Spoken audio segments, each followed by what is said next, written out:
This is Chris Baker, the host of the podcast Tell Me Your Story. Thank you for watching or listening. And today's special guest to tell his story is Kenny Smith. And we're going to do what we always do. We're just going to jump right into this, talk, to start from the very beginning. Talk about, early childhood, growing up, all that good stuff. Yeah, lots of good stuff, man. So born and raised in Akron, Ohio, um, west side of Akron, Ohio, man. And childhood for me was pretty amazing. So a lot of the stuff that I do now, actually, I saw when I was coming up because my dad did that. So my dad had a basketball league that was like famous for my time in Akron. So in the 80s and 90s. So he worked part-time in the recreation department of the city of Akron. So I just saw a lot of men giving back to the community, and I saw a lot of community service. So honestly, that's kind of where, not kind of, that's where I got my eye of where I am now and the type of person that I am in terms of, giving back to the community and being like a staple in the community. So yeah, man, born and raised West Akron, Buchtel High School graduate, but the early years just consisted of a lot of sports and a lot of education, honestly. And how did it feel? Just playing, has that really played, well, I should say, has that really played a big role in your life? The leadership that you develop and, the brotherhood, all that good stuff that comes with sports. Oh man, it's indescribable. Still a big deal today. Yeah, it just in a different lens.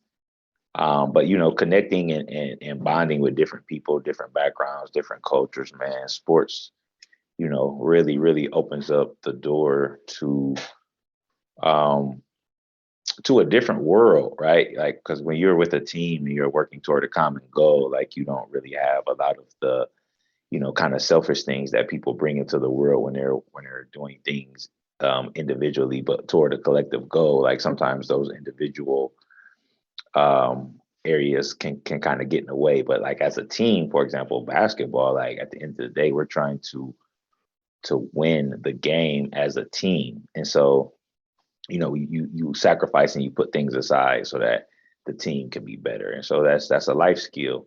And so that's why I'm big on sports and taking those life skills from sports into real life because they transfer.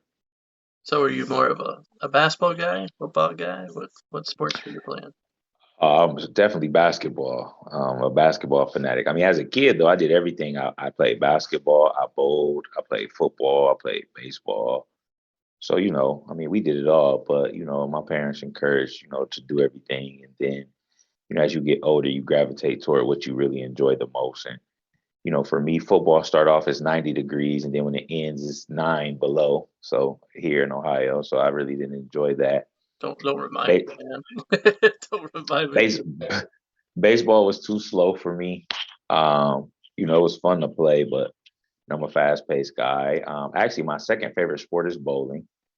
So really enjoy that. But basketball is just my passion and love. And so, decided when I got to high school that I would drop everything and just, focus in on that. And then, did that help you get to college? Did you play basketball in college?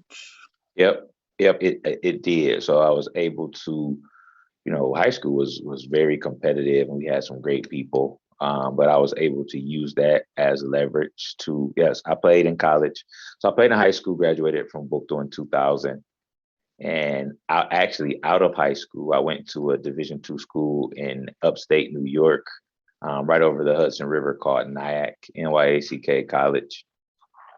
And, that experience was very eye-opening. It was a private Christian school, but in my opinion, it wasn't very, I don't know, man. You know how some church people aren't really church people. You know what I'm saying? It was a lot of fake church people to me there. You know what I'm saying? That were talking about it, but weren't actually living it. And so I just really didn't feel comfortable there. I wasn't actually able to play my first year because I did not qualify from a test situation. But I actually was told that I did qualify. So I was told like 2 weeks before it was time for me to leave that I didn't. So it was a very, very bizarre and unique situation from my high school counselor, man, that it just taught me a lot of lessons because I always was a good student, and it really motivated me to the, just I felt like I really felt like embarrassed. I didn't enjoy that part, but it actually shaped me and helped me grow and be better. We did appeal. I went up there and I did well. I was playing well. My coach appealed because he tried to get me to play because I would have played a lot as a freshman. That's why I actually went to that school because when I went on a visit, like their point guards that were returning weren't that good. So I'm like, oh yeah, I can play as a freshman. But things happened and I didn't enjoy it. So I'm like, okay, I want to transfer. And Chris Dennis is a famous basketball name, especially in Akron, Ohio, helped me. I was home and I went to a exposure camp, and my college coach the school that I transferred to actually was born and raised in Akron, Ohio. And he saw me play at an event, came over to my house and told me that, he wanted to see me play again. And I actually had a game in my father's league that next day in the evening. And he came to that and he offered me a scholarship to go to Birmingham, Fairfield, Alabama. It was 10 days before school started. I didn't get to visit or anything, just had to take that leap of faith to go down there. And it was one of the greatest things ever. Like, it gave me a balance of basketball and life that I was looking for that I did not have in New York. But in New York, the basketball situation was a little better. But you got to have a balance. Life is all about balance, in my opinion. And so I had a better balance in Alabama, and it was a historically Black college, and it was just an amazing experience, man. It was like it was the greatest experience of my life. So played 4 years there and really enjoyed it, man. Really enjoyed it. Graduated with my bachelor's in communications, and so then the journey continued. Before we head on to the next question, before we get there, I should say, kind of describe what the culture was like going from New York to Alabama, just how different the campuses were. So totally different from a standpoint of like the school. So I mean, both of them were small private schools, right? So numbers wise, you had it was consistent in terms of numbers, but it was just a different feel. Like the Southern hospitality is real, very friendly, felt very welcome there.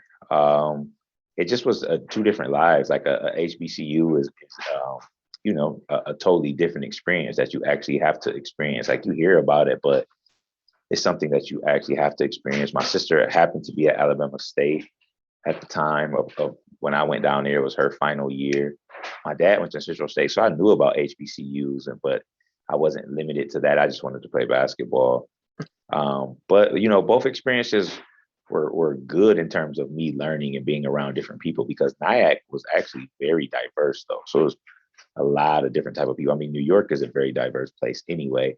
So those experiences were cool. So both experiences were actually like, they taught me things that I hadn't experienced, growing up on the west side of Akron.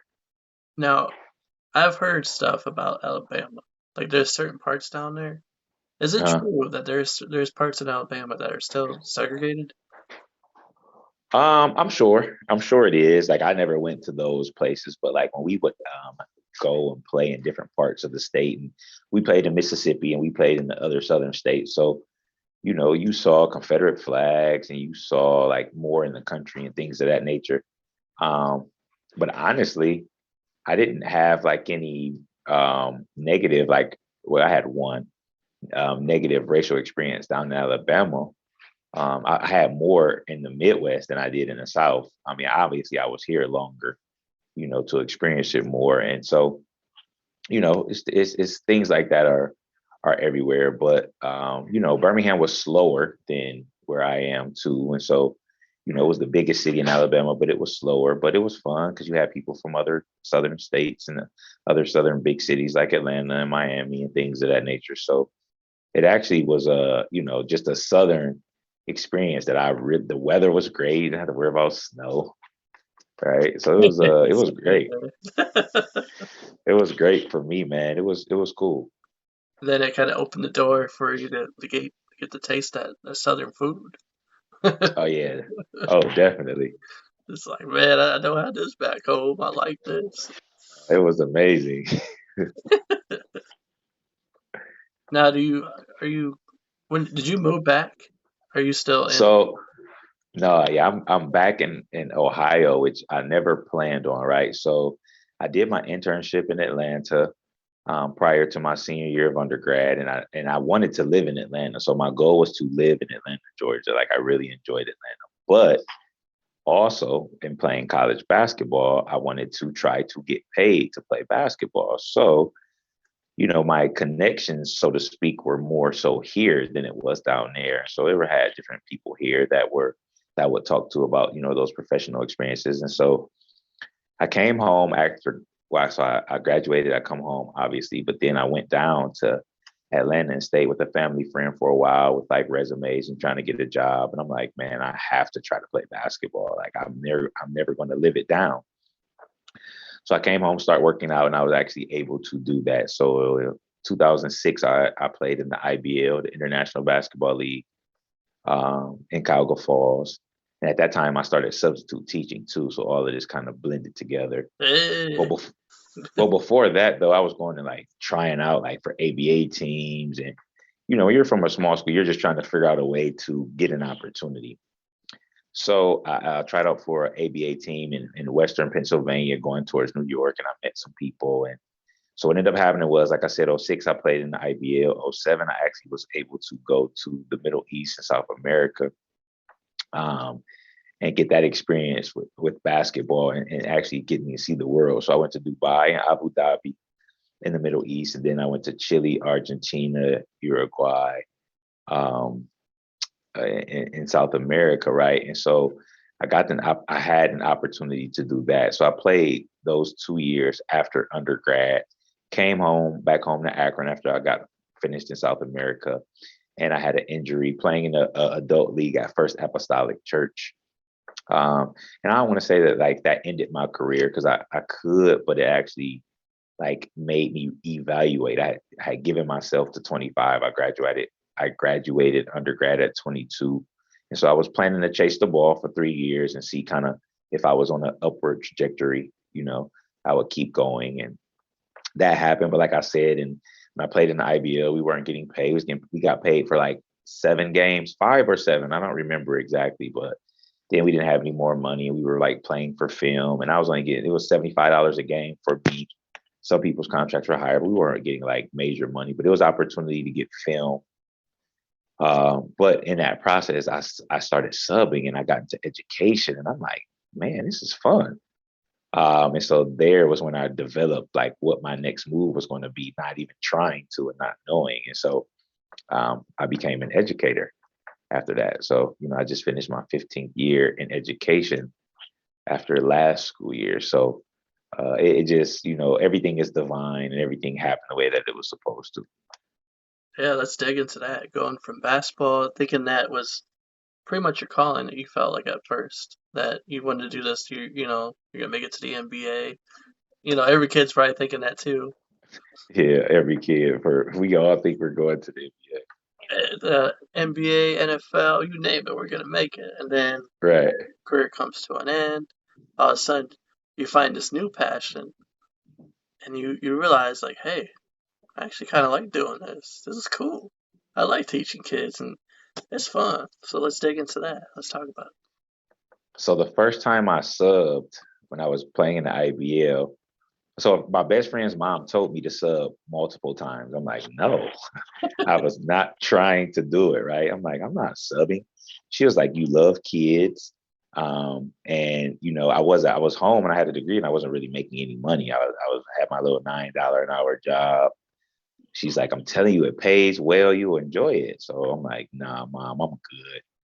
So August goes by, September goes by, October goes by. I'm not really making any money. And I'm like, Mom, what was that you said about substitute teaching? So she told me again. I went and filled out for it, and then I began doing that. And the very first time I subbed was at Goodrich Middle School in Akron. And I just remember like the young black male students like approaching me, and I was young, and they like coming and asking me questions. And like, you a teacher? And I had so much fun that day. And I was like, I said, man, I could do this. Like, at not thinking though, still, I'm not planning on that being a career, but I really enjoyed it. So after I was hurt, a childhood friend of mine that I played basketball with, called me and told me that Akron Public Schools was hiring for part-time bullying prevention specialists, and they were looking for educational background people, but they were also looking to hire Black males. And so one of the teachers who was advocating for this was actually one of my former teachers. So we got connected and she told me to apply, even though technically I didn't meet the credentials by educational standard because my undergrad degree was in communications. I applied anyway and I got an interview, and the interview went so well that they changed the requirements to desired instead of required from education background.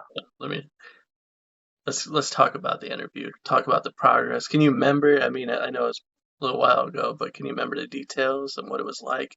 Was it intense for you? How are you feeling? Honestly, man, I've always loved and worked with kids because of my previous experience with my dad, and I coached like in his league when I was in college, and I helped with camp. So like it was an opportunity to work with kids. So I didn't really feel any type of way. But I didn't have the educational background and the lingo that they were using at the time. And so, I just did some research, started to find out a little bit more about bullying and what kind of that actual definition was and what they were looking for and what was kind of taking place in schools and things of that nature. And so they loved my energy and they loved, just my personality. And so the lady who actually hired me, I actually call her my APS mom now. Like we got really close. And I mean, she was from Akron. She was from the inner city. You know what I'm saying? And she was a white woman from the inner city that was very, very truthful and honest. And man, she was like amazing. And she was like, I could see beyond the credentials, like that you were going to bring something powerful to education. And so she was like, I really wanted to offer you the position. And so she was able to get that change. And I worked with her for 3 years after that. So I did bully prevention part-time for 3 years. And then that was the setup, because then after that, another lady who saw me doing bully prevention work with students, and I was working with like the behavioral students a lot. And she's like, "You're really good at this." She was like, "Do you want to be a teacher?" And I'm like, "No." I'm like, "I like the counseling." I was in 5 buildings. I was enjoying it. And she was like, "But they have a program for you to get your master's for free." And I was like, "Really?" And so she's like, "Yeah." She's like, "You should think about it." She gave me 2 people to contact who had went through the program. It was called Transition to Teaching. It was geared for people who did not have a bachelor's degree in education. And so I reached out to those individuals, and they gave me some very, positive stories about the program. And so I was like, okay. So I applied, and then I got my master's, in special education with the behavior support concentration. Then part of the program was guaranteed to teach. So after I finished that program, I went right into the classroom at one of the behavior alternative schools in Akron, and then there it was. I was in my calling. And just, I mean, it's incredible because you really hit on a key note too. It's like a lot of, I was thinking as somebody is watching, listening right now. When you talk to somebody about their dreams, don't knock them down, but Oh build them yeah, up. Because, like you said, it really helped you out. Her encouraging words inspired you to pursue more into that career. Like, because, like you said, you were at first, you're like, nah, I couldn't see myself being no teacher. But she was like, you're actually really good at this. You should think about it. And that yeah, should be a lesson to whoever's watching and listening right now. Get a mentor, get that connection that, whatever you're chasing after dream wise, try to find the right people that will build you up and encourage you to continue to follow that path. Don't get around people that definitely. are gonna, tear you down, but get the right people in your circle. That way you can continue to be inspired, encouraged to pursue that career. And then they can point you and help you, give you, the stuff that you need, the advice that you need. Yeah, that's very important. It's very important, man. Like you are the people that you're constantly around. It just is what it is. Like that energy is it transforms and comes into you. Like, so that's very important that we recognize that. And so, she did speak life into me and encourage me to, at least look into it. She's like, maybe you don't want to be a teacher. Like, she wasn't like, okay, you need to be a teacher. She's like, well, I just think it's something you should look into, and gave me two people, and she left it at that. Her job was just to plant the seed. And so I looked into it. I reached out to those two individuals, and they were like, oh man, you would love it. Gave it, they were very positive. And so, that's how I deal with young people. Like, my job is not to tell young people what to do.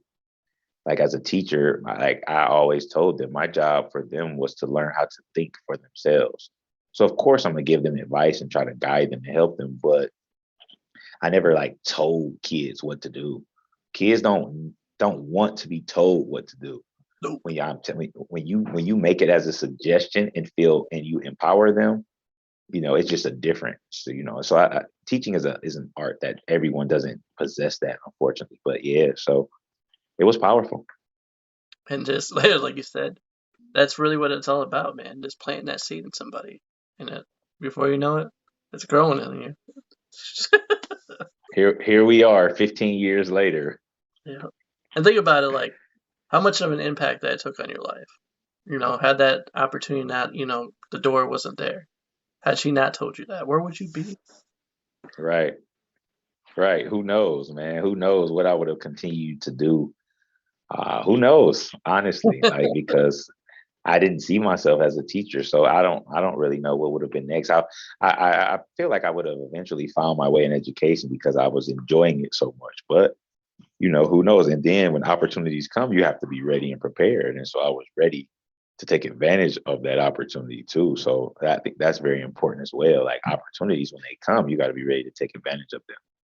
So that's another lesson that I try to, instill in young people. Like, you have to be ready when opportunities present themselves. And also a very important lesson right here that we're talking about is always have a backup plan.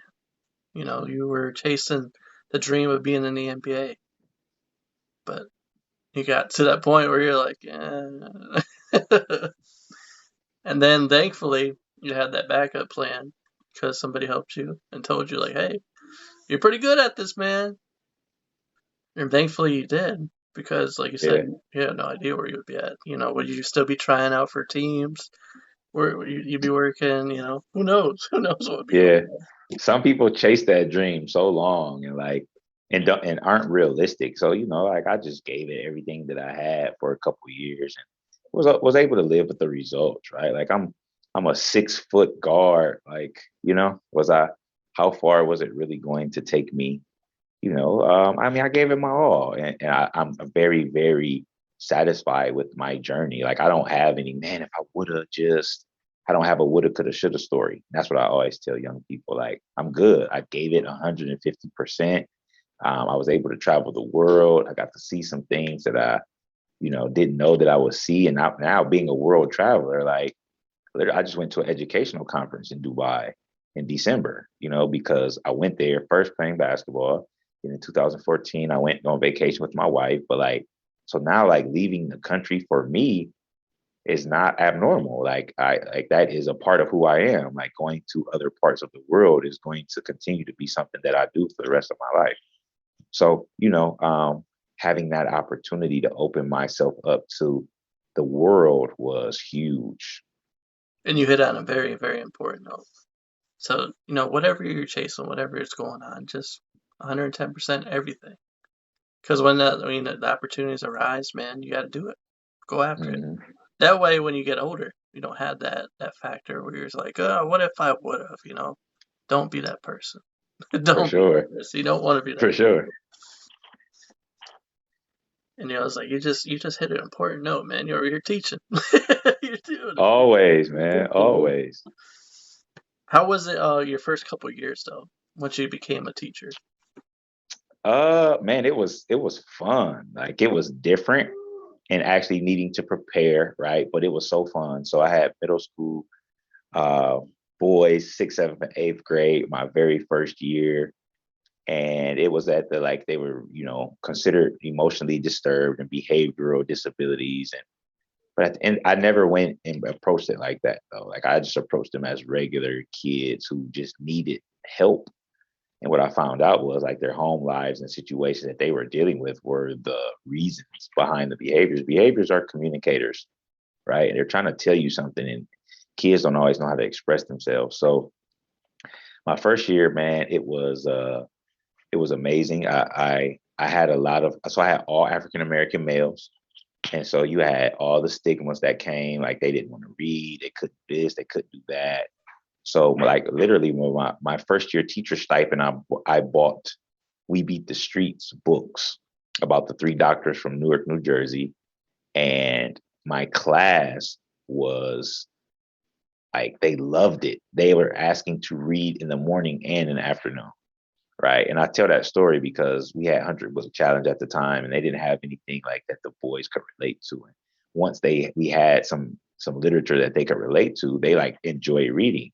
So I didn't really realize that the importance of that until now, like being an author and writing children's books and seeing, through my years of teaching, you know, and the impact of education, and then how like the black male story, as I'm telling this story, isn't included in education or very minimally.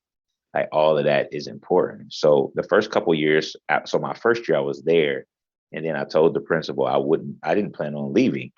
I told her the only way I would leave is if an opening came at my alma mater. And so it just so happened at the end of that year, one of my good friends called me and she said, "Hey, one of our it was called the Now program, no opportunity wasted." She said, "Man, our other Now teacher leaving." She's like, "You want to come to book though?" I'm like, "Of course." Like no thoughts, no second thoughts about it. I'm like, "Oh, I'm definitely coming to book though." And so I put in the transfer and transferred to my alma mater. And so, I did my first year, like I said, at Bridges, and then I was at Bookto for the next 11. All right. So I did bully prevention. I just finished 15. I did 3 years bully prevention. And so then you have 12. And then I did the rest of, so I did 12 total years at Bookto, man. And it was amazing being at my alma mater and teaching it, already doing work in the community. So like I'm knowing moms and dads and cousins and uncles. And I had a different approach to community, right? I wasn't just a teacher. You know what I'm saying? They see me at the store, they see me at games, they see me everywhere. They see me walking down the street, right? So for me, then I went to my alma mater and, gave them a lot because I was already, my nonprofit is in the community, right? So I just was an extension of the school, honestly, outside of that. So teaching was just natural for me. Like I've always been like a leader. And so it wasn't, that big of a deal outside of, I didn't really honestly know how bad my own neighborhood was because my situation wasn't like a lot of my peers. Like both my parents were in the home and they worked. And we weren't rich, but we weren't poor, right? You know what I'm saying? To be honest. But what I realized as a teacher was the poverty in the neighborhood that I grew up in. And then the broken homes and things of that nature. So now as an adult, I just had a different viewpoint of my community and how I could offer assistance and help. So it was eye opening, honestly. And really, just a better word to put it is you had a clear vision. You had more, you could see it better. Oh yeah. Like, pretty much the better way to put it is like you weren't really paying attention to it then when you were growing up. You didn't see it as like, oh, nothing crazy, nothing different, because you're not thinking about it. But now that it became, it came to the front and you were able to see it more clearly, you're like, Yeah, we got to do something about this. for sure. And how did you handle that? What'd you do? I just started to be like more, I just tried to do as much as I could, like at the community center, right? So I went and I started coaching. We started offering summer programming though that was geared toward problem solving and project-based learning because we had adopted a project-based learning model at the school. So we were like actually solving real world problems. We took kids to present in front of city council. So I worked with Akron U and Kent State the past 8 years doing service learning. So actually for future teachers to come into the community, because inner cities get a bad rap, right? Of like, I don't want to go teach in inner city. So what I'm like, okay, if I can help teachers come into the inner city before they actually become teachers and they can develop their own perspective of what they're going to get into, they're always going to hear the negative, but it's one thing for you to hear something and never have had an experience there versus you've had an experience. And so now someone tells you something, you're like, well, I've been there. Like I was able to see difference. So just trying to bring as much to my community as possible. So like I said, did that with Kent State and Akron U. Started a nonprofit, which wasn't really something that I had planned on doing. And so, just looking to bring programming and opportunities to the young people because that's what they needed. They needed opportunities to get away from a lot of the things that they were experiencing. And so then there you have it. Now, what would you say was like the biggest challenge that you came across? Uh the biggest challenge is the mentality of the adults, right? Because a lot of adults still don't even understand, the cycle that they live in. And then they actually, bring kids into the world and the cycle repeats. So just, in trying to help adults. But honestly, you're so focused on the kids, you don't really worry about the adults, to be honest. And I had a cousin who she works with child and family services in the courts, and she had been screaming it for the longest. And I'm like, no, I gotta get the kids, and it's one thing to help a kid, but you're sending a kid back to an environment. So now as time moved on, you realize the adult piece is big, but a lot of adults are like stuck in their ways and don't want to change. And so, it's challenging because you're trying to help this kid and they're a product of their environment and what they see. So that's still a challenge to this day, and probably the largest challenge. I would say that. But then in the school, the largest challenge was the expectations and the mentality of the staff, right? So we had a lot of good teachers, but you had a lot of teachers whose mentality was that those kids can't read or those kids can't critically think, or we would have like meetings, and so that was another challenge because they were approaching it from a deficit way of thinking. And so that bothered me, being a black male from that community and knowing like literally my life is a critical thinking problem, right? The decisions that a lot of kids are making and things of that nature. And so, from that standpoint of education, that was also something else because I'm like literally telling them like, nah, and so I have to speak up and be a voice, so those were the challenges, and those still are the challenges that like many inner city schools and situations face because if I didn't grow up and I don't really have the lens to be open to hearing the multiple perspectives, right? I start to put my values on people. And so it's interesting, man, trying to create that change when you have people who are, they're kind of stuck in the way that they think. And I mean, that's really something that should be taught, though. I mean, it's hard because, like you said, they're going back into a household that is pretty much programmed them to be a certain way. Mhm. But and that's a really important thing is like if people, kids especially, if they were to see the positive in the world and listen to positive stuff, read positive stuff, their world would change around them. But being surrounded by negativity all the time, it programs them to think certain ways and thinking that, the world is a certain way. And then people ask questions like, how do I change this? How can I do something? Like, it only takes one person. You Yeah. can do it.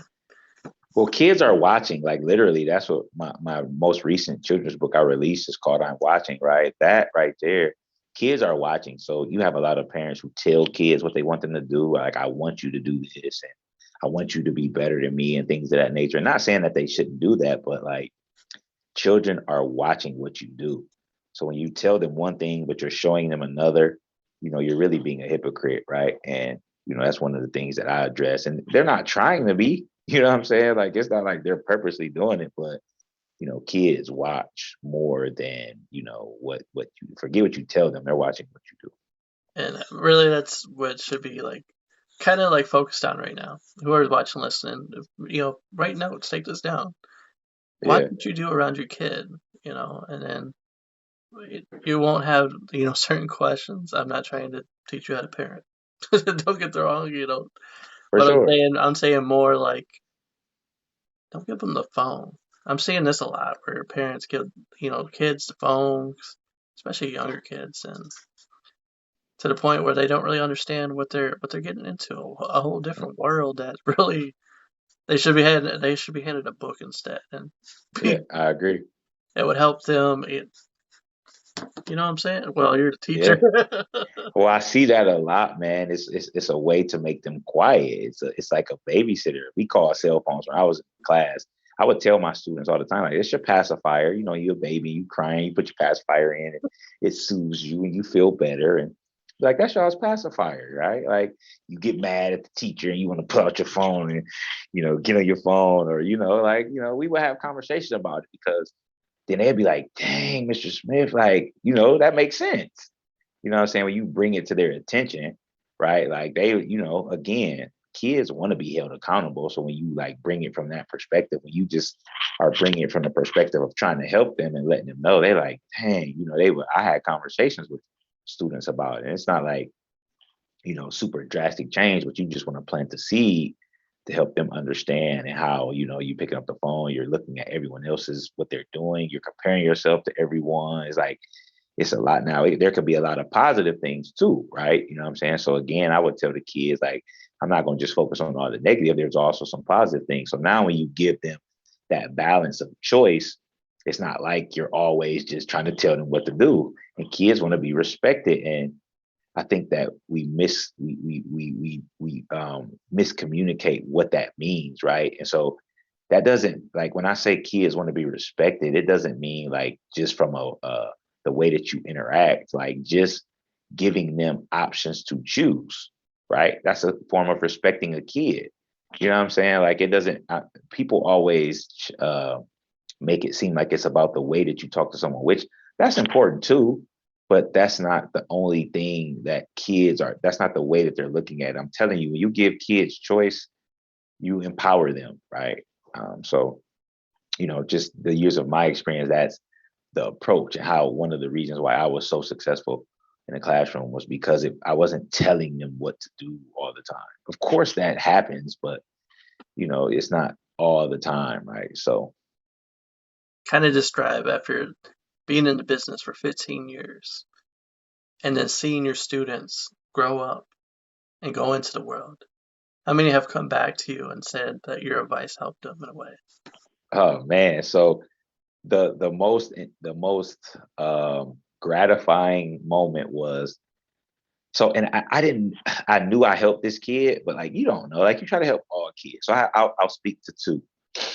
There's a young man who was in 11th grade my first year at Bookto. He had never had a man hold him accountable. Father was in and out, a lot of situations, right? And so, I'm trying to teach and things of that nature, and he wasn't complying, right? He just couldn't handle the structure at the time. And so he's like, "Oh, I'm just going to leave," right? He gets mad because I'm holding him accountable. Like, "Hey, man, you can't do that. Like, I'm trying to teach right now, whatever, whatever." He's like, "I'm just going to leave," right? And so I was like, "Well, leave." You know what I'm saying? Like, my response was, "We'll leave." He's about to leave. But I said, before you leave, let me share this with you. And so I just shared with him like the importance of education. I'm like, at the end, you gonna make a choice. I said, you can walk out that door or not. I'm still gonna be here. You can make that choice. I was like, I really wouldn't advise you to do that, blah, blah, blah. I kind of broke it down for him, just for him to understand why. Like, he left that day. He definitely left. It was what it was, but he came back the next day. And so, like, there was a lot of progression and a lot of success, though, right? As though you kept seeing small levels. Now, he was extremely smart, though. I mean, this dude was like brilliant, like seriously. He just had so much going on outside, right? So fast forward, man, he ends up graduating, and so they did a play on his life, and it was at the downtown library. Like, I don't remember the year, but they did a play on his life, and one of the scenes was that scene when I told him to leave. Wow. Yeah, like, it was crazy. I'm like, oh my goodness. And so, he's doing well. Like, we actually went to lunch, probably around November, he's living independent, he's working, he's just doing good for himself. And then so another one was another young lady who I never had in class. Like I would speak to this young lady all the time in the hallway. Because unfortunately, you have teachers who go like in the hallway and don't talk to kids. I know it sounds crazy, but like they just stand in the hallway, right? Like, and so me, I'm in the hallway, like, hey, how you doing? Ooh, your hair look nice. Look at your shoes. Okay, I'm like just complimenting, I'm a ball of energy, right? So it's this young lady. I used to compliment her all the time, and she invited me to her wedding.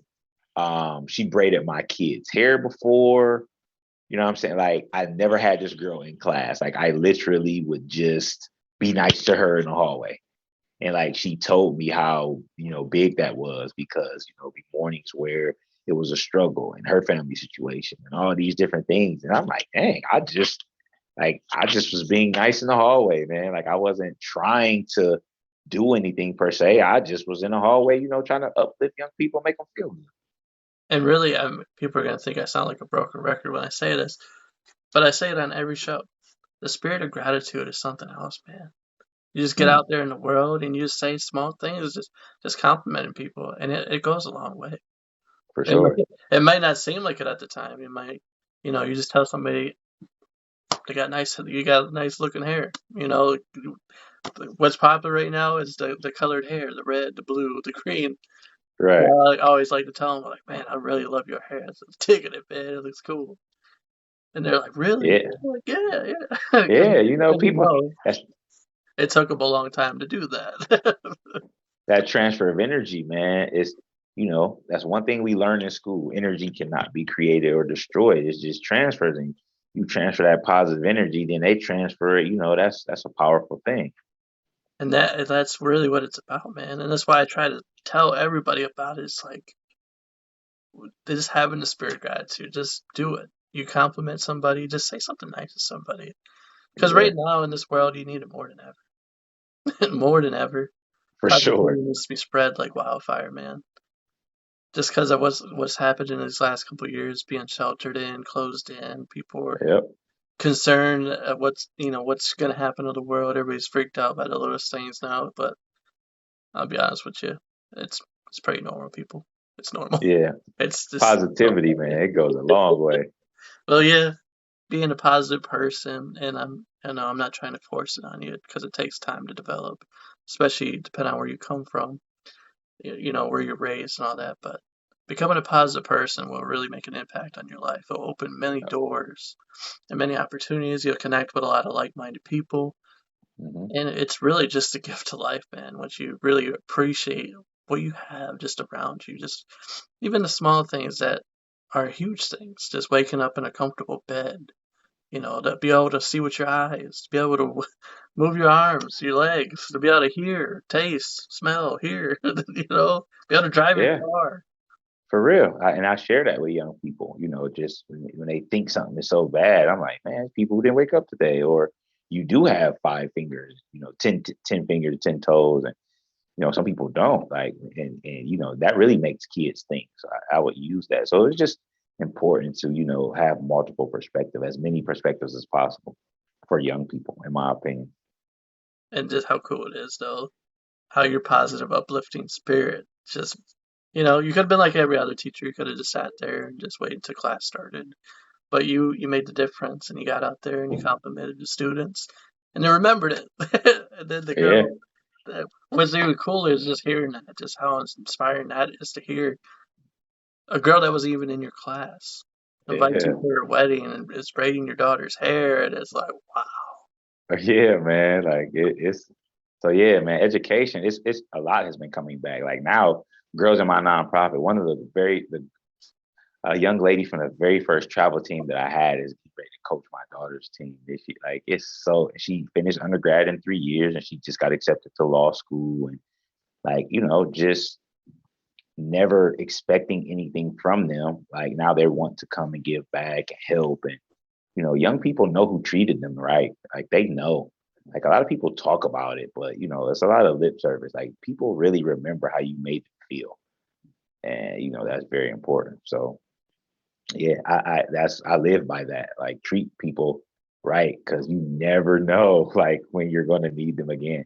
I have a lot of former, my first, when I was subbing a group of kids, like they're business owners now. Like I have quite a few individuals who inspire me, and they're younger than me, and they started businesses, and like I used to mentor them, like, and now they're helping me from the business side. Like seriously, man. So just treating people right, honestly, like, and I never felt like I knew everything just because I was older than them and had experiences. Like I always felt like I was a lifelong learner, and I'm learning from them now. So I think that that's one of the most powerful things that I've ever been able to do is learn from the young people that I was able to coach and teach. Oh man, it's amazing.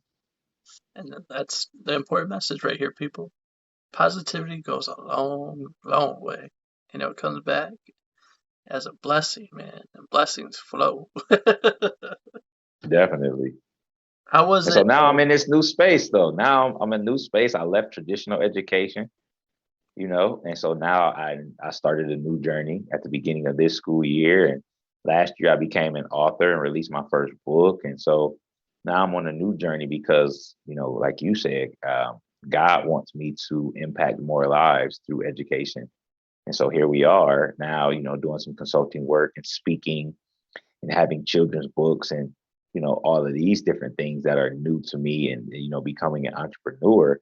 I'm in a different lane. And so now I'm not limited to just, the one classroom that I was in. Now I'm able to just go everywhere, all over the world and share messages and impact and empower people, man. So I'm so excited for where that is getting ready to go and where it has gone so far. And new journeys, new levels. Yeah, and talk about that for a second. Just think, like I said, basketball career, teaching, and now you're an author. How did it feel Yeah. writing your first book? How many hours did it take you to write that first children's book? You said children's book, correct? Yep.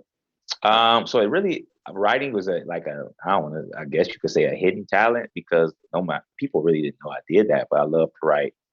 Been loving to write ever since I was a kid. I read a lot as a kid too. So when I became a when my wife was pregnant with our first daughter, so I wanted books with representation, right? And so I went to Amazon to try to find as many books with little black girls as I could. And I found like 5 to 7, maybe, right? And I like bought all of them, and I'm like, man, wow, it's only like this many. I was so confused. So I'm looking, I'm not able to really find any. And then I stumbled across research. And so 12% of children's books have people of color as the main character. I'm like, huh.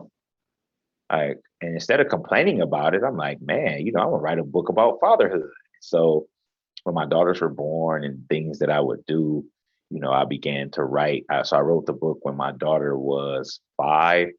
Let's see, and I didn't even release it until she was 8 because I wrote it, but I didn't know what to do with it. I didn't know how to publish it. I didn't know how to get illustrations. Like I just had this book. I'm letting students read it. They're like, Mr. Smith, this is good. And I'm like, thanks. You know what I'm saying? I didn't know what to do, but COVID actually allowed me to move forward. So I took a self-publishing class with the author from New Jersey. He was actually young. He was 24 at the time, maybe 25. Wow, He had already put out 4 books. wow. Um, and so I took a class with him. He was super helpful, connected me to an illustrator. And then, I was able to put out my first book November 2020. And it was a blessing called We Love Our Daddy. And, just my journey of being a father. And so that was cool. And then just this past February, I released my second book called I'm Watching, and it talks about how young boys see the world through the eyes of the people that they interact with. And so then also so in February, my 9-year-old daughter released a book. So we released together. So my 9-year-old daughter released a book called Girls Fall Down Sometimes. So both of our books are available on Amazon. And we're actually getting ready to host or we're preparing to host a book signing here soon. So yeah, man, I was actually able to release a book with my 9-year-old daughter, who she wrote everything, and she controlled the illustrations. Her illustrator was from Pakistan, so we did Google Meets, and she was able to do that. So, now that's another hat. Like I'm allowed to help people learn how to tell their story through books and children's books, and so, just in a new world and meeting new people and expanding, my reach to be able to help others tell their story in multiple ways. And let's just take a moment right now to look at how God has been showing off in your life. Oh man, Like, wow. man, oh, nothing but God. And the fact that you said she's 9, your 9-year-old daughter No, wrote a book, she that did. that without doubt that's showing off, man. It's like, oh, you think you're something, huh? Check this out. Yeah, she did, man, and it's really cool because I knew like because she told me she wanted to write a book, and I'm like, okay, right, and I'm thinking in my head like, okay, you want to write a book because she saw me, and then so she's very observant. Kids are watching, right? So she would look at the format that I used to write my books, and so then when I knew it was serious was when she came to me with her book written in the format that I used for mine. And it was like a real book. I'm like, oh my goodness. Like she really had a book, right? So it was just like, wow, you know, she she wasn't playing. It And wasn't just something to say. I'm just thinking, like, how many kids can say that at 9? They published their first book. Like, Right. how many people, not just kids, but how many people can say that they wrote For a book sure.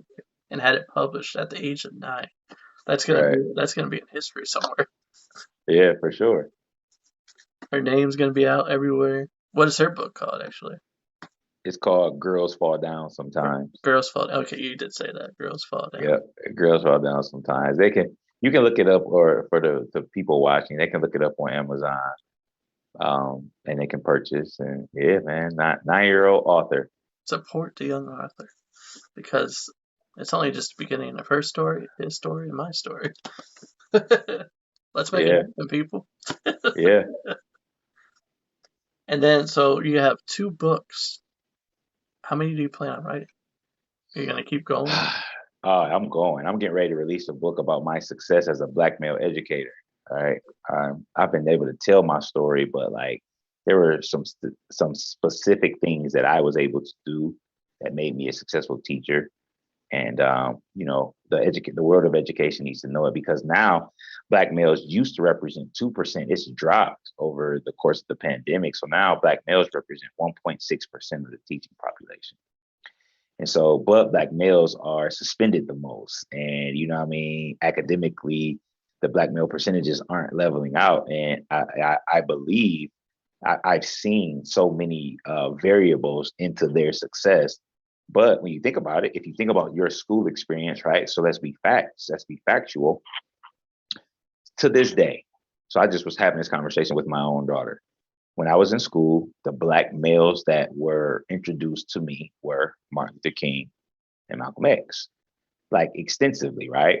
And so for my daughter, it is Martin Luther King, Malcolm X, and sprinkle a little bit of Barack Obama in there, right? And so when I was having this conversation, I'm like, man, so just think about, and I had this conversation with a student too, who was from she was Hispanic, right? And she was from New York actually. But like the Black male experience is not included into the curriculum and it's not something that's celebrated and accomplishments and all of that. So Black males don't even feel like they're valued or a part of the educational experience, right? And so then you have even other backgrounds, like I told you, the Hispanic young girl from New York. And I was telling her that as my story. She's like, you know what, Mr. Smith, I feel the same way. As a Hispanic young lady, she like, I don't feel like we learn about, my story and my history, all the contributions of people from, that descent, what happened. So, you know, but yeah, my next book is going to highlight because my story in education needs to be told. Like, so in my classroom, myself and my colleague, like we were able to increase the graduation rate, what I'm saying, by 25% over a 9-year period. The kids in our program were not graduating before we got there, right? They wouldn't finish, right? And so then I switched to a restorative practice role, and I did that for 3 years, and suspension rates dropped. You know what I'm saying? So like the work that I have done and the success that I had was real. And so now I have to be able to share that more, like I said, globally, with everyone because it's true and it happened. And so that's that's next. So, you'll hear about that one Yeah. soon about my educational experience as a black male educator. Without a doubt, I'm looking forward to it. What's the title for it? What are you thinking? I have a title. I'm not going to share it though. Oh, Uh, come on. I gotta keep that under my hat because I haven't settled. Because I haven't settled, so I'm gonna keep that under my hat. But it's going to be something that gets. I'll give this hint. It's gonna capture people's attention. It's gonna It's catch gonna the be eye, it's man. gonna be an It's gonna be an attention grabber. I had something that I wanted, and then I recently kind of was looking at something different. So yeah, definitely going to be an attention grabber, man. So excited for that. So be looking for the author, Kenny Smith. Whatever the Yeah, book it's is, coming. Kenny Smith. It's gonna be a New York Times bestseller. Okay, yeah, I received that definitely. Had to take a moment. um, what else? What else haven't we covered yet? Have we covered everything? Or got anything else? I mean, like I guess we just last but not least though for me, is my work with my nonprofit, and working with the young ladies that I've been doing for 12 years, man. And again, something that I never saw myself doing. I never saw myself teaching, never saw myself coaching young ladies. But it's turned into such a ministry. So everything I do is a ministry, right? So my ministry to the world is through these various things that I do. And um, so my nonprofit, man, being 12 years old now, like I said, talked about the young lady going to law school, and have another young lady who just graduated from Ohio State, 2 bachelor's degrees, and multiple girls actually going to law school. Girl going into medical school soon that beat leukemia twice, right? At 12 years old, she was diagnosed with leukemia. So like being the father figure for some of these young ladies who didn't have a dad like has been so big because again, I didn't think that that was something that I wanted to do. I didn't really know what to expect kind of going into it. I didn't want to coach girls. And so now there's such a leadership. There's so many leaders that have come through the program, and girls basketball obviously doesn't get the same recognition as men's basketball, and it's not the same money maker. So when you genuinely can help young ladies just grow and be um and be better people, right? Like they remember how you made them feel. We talk about that, but young ladies even more so. They're sensitive. And I've just seen what we've been able to do for young ladies in the city. And that right there, man, has really impacted me because of the change that it forced me to make. And then I had daughters, like all the parents were like, "You're gonna have girls. I hope you have girls." And I did. And like, having a organization that focuses on empowering young women, giving them self-esteem, focuses on childhood obesity, focusing on literacy, right? We have a commercial about childhood obesity and kids moving. We infuse academics right into what we're doing. Like I said, we did like the summer program. So what I was telling you with those teachers from Kent State and Akron U, they'll work with my girls. We did so just impacting young people, specifically young ladies in that context, man, has been huge. It's been amazing. So yeah, man, that work for me is something else that I really wanted to talk about because it changed me. Like helping them changed me, and it continues to change me. So yeah, it's been pretty interesting.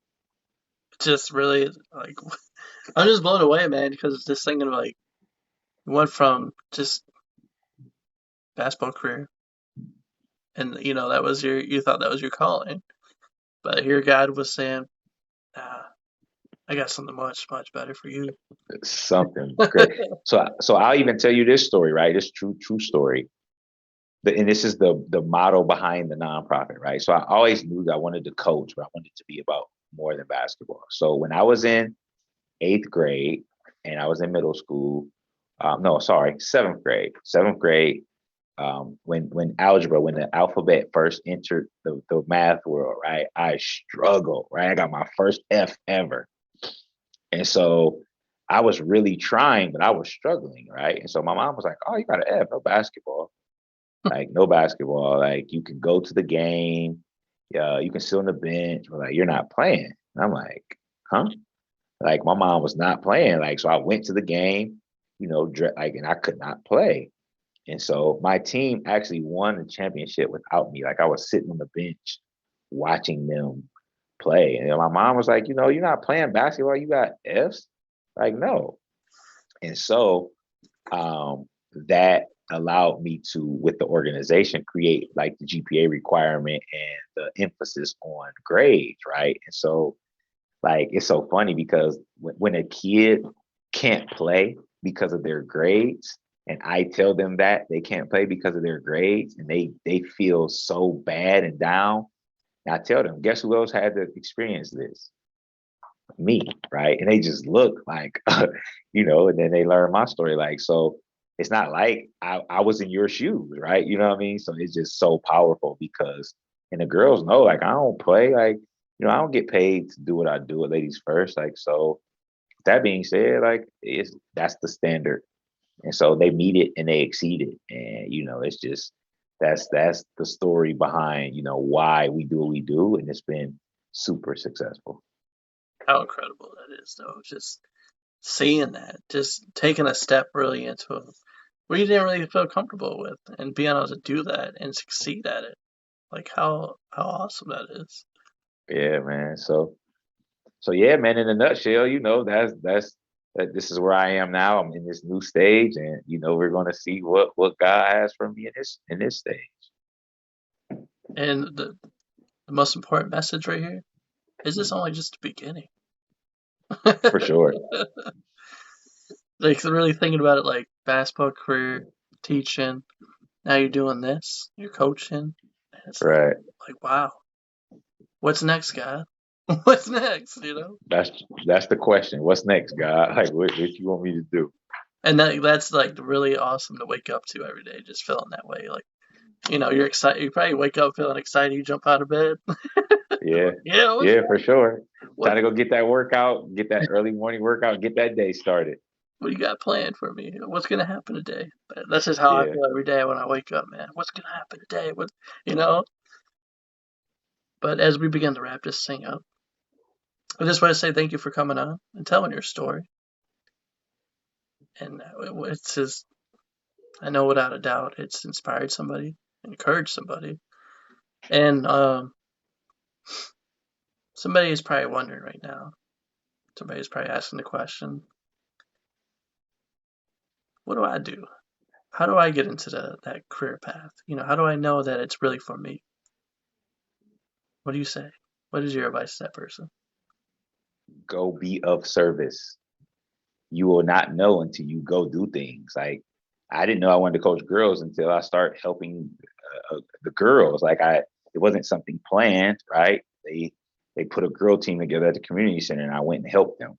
So go be of service. The more service you do, then you'll find things that you enjoy. So if you don't know, go be of service. The more service that you provide, you'll find what God has for you. Amen. Amen to that. If anybody wants to reach out to you, how do they get in touch with you? So you can go to my website. It is IamPossibleEnterprise.com, all spelled out. I am possible. On social media, on Twitter and Instagram, I am at Akron Coach _JoJo. And on Facebook, I am Kenny JoJo Smith. So you can look up I Am Possible Enterprise and Ladies First Akron. You can Google those as well. You'll find stuff. And the most important question before we wrap it up, where did the nickname JoJo come from? JoJo came from my dad, man, when I was really, really young. It's so funny, man. Just ironic. Like my dad, I was young and, my dad played basketball and I was like young basketball lover at like a super young age. And my middle name starts with a J. And so my dad's mother used to call me JJ. And my dad just changed it to JoJo because of JoJo White. And, they were calling me that when I was really little and it stuck. And here we are. And I remember a person told me like I was going to have to lose that name. And like I'm known as Coach JoJo in Akron, Ohio. Like that is me, and it's a part of me. And no, like I am not losing any part of me. This is me. JoJo, Coach JoJo. I Yep. love it, though, man. It's I don't think I've ever heard anybody else with that one. I heard Froggy, Coach Froggy, but JoJo, I think yeah, that's cool. Coach JoJo, man, that's me. Coach JoJo. Everybody, thank you for watching. Thank you for listening. You ever heard Coach JoJo's story? But like I said, thank you for watching. And if you'd like to come on and tell your story sometime, don't be afraid to message me. This is a platform for everybody. You can come on and tell your story just like how Kenny Smith did. He told his story from the beginning up to this point. But be looking forward to his books. They're going to be out there. If you haven't, go on Amazon, look at his books, man. Definitely going to be inspired, encouraged, and help out his daughter as well.